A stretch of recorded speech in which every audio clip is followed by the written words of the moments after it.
আসসালামু আলাইকুম। Special support zone থেকে আমি তাসনুভা রহমান অ্যাটেনশন বাড়ানোর একটি ভিডিও করেছিলাম, যেটার দ্বিতীয় ধাপ আজকে বলতে পারেন। কারণ আমাকে অনেকেই ইনবক্স করেছেন কিংবা ফোনে জিজ্ঞেস করেছেন যে বাচ্চার অ্যাটেনশন বাড়ানোর জন্য ঘরে বসে আরো কিছু কাজ যদি আমি আইডিয়া দিতে পারি। এই জন্য আজকে আসা। অ্যাটেনশন এবং আই কন্ট্যাক্ট একসাথে বাড়ানোর একটা কাজ বলবো, সেটা হচ্ছে বাচ্চাকে দৌড়াতে দিবেন।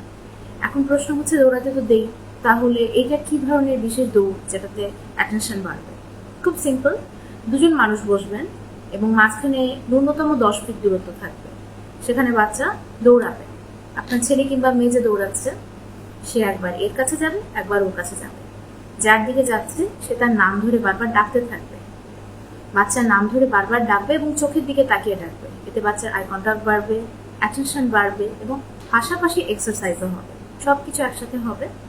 আপনি যদি 3 বার খেলতে পারেন, একবার হয়তো বা 15-20 বার দৌড়াদৌড়ি করলে এদিক ওদিক। আর যদি বাসায় কেউ না থাকে, অর্থাৎ মা একা থাকে কিংবা কাজ করার অন্য মানুষ ব্যস্ত, তখন আপনি যেটা করতে পারেন, বাচ্চাকে ডেমো দেখাবেন যে কোনো একটা নির্দিষ্ট জিনিস, হয়তো একটা দেয়াল কিংবা কোনো একটা জিনিস, সেটা ছুঁয়ে সে আবার আপনার কাছে ফেরত আসবে। সে আপনার কাছ থেকে দৌড়ে যাবে, আবার ফেরত আসবে। এতে যেটা হবে, আপনি ফেরত আসার সময় তার নাম ধরে ডাকতে থাকবেন এবং তার চোখের দিকে তাকিয়ে থাকবেন। খেলাটি সে খুব উপভোগও করবে এবং তার আই কন্ট্যাক্ট এবং অ্যাটেনশন আপনার সাথে বাড়বে।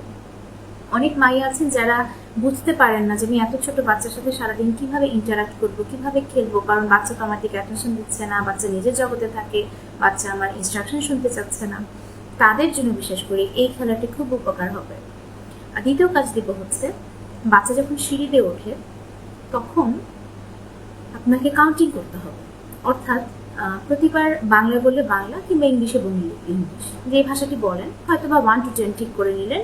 সিঁড়ির 10টি ধাপ, সাধারণত সিঁড়ির 10টা ধাপই হয়। সেই 10টি ধাপ তার হাত ধরে ওঠার সময় কাউন্ট করে করে উঠবেন, কাউন্ট করে করে নামবেন 1 to 10। তাতে যেটা হবে, তার অ্যাটেনশন বাড়বে এবং সে কাউন্টিংও পাশাপাশি শিখে যাবে। কারণ সিঁড়ি দিয়ে ওঠার সময় আমরা কোনো বাচ্চাকে কিছু বলে বলে উঠি না সাধারণত, কিন্তু এক্ষেত্রে প্রতিদিন যখন সে এক জিনিস শুনবে, তাহলে কিন্তু সে ওই কাউন্টিংও শিখছে এবং তার অ্যাটেনশন বাড়ছে। এটা খুবই সহজ একটি কাজ, যেটা দৈনন্দিন জীবনে দুটি কাজই আমরা করে থাকি, কিন্তু আজকে আমি শেখালাম এটাকে একটা থেরাপি সিস্টেমে, যাতে বাচ্চার উন্নতি হয়। আপনাদের যদি ভিডিওটি ভালো লেগে থাকে কিংবা মনে হয় যে এই আইডিয়াগুলি কাজে দিচ্ছে, তাহলে আমাকে অবশ্যই জানাবেন। ধন্যবাদ।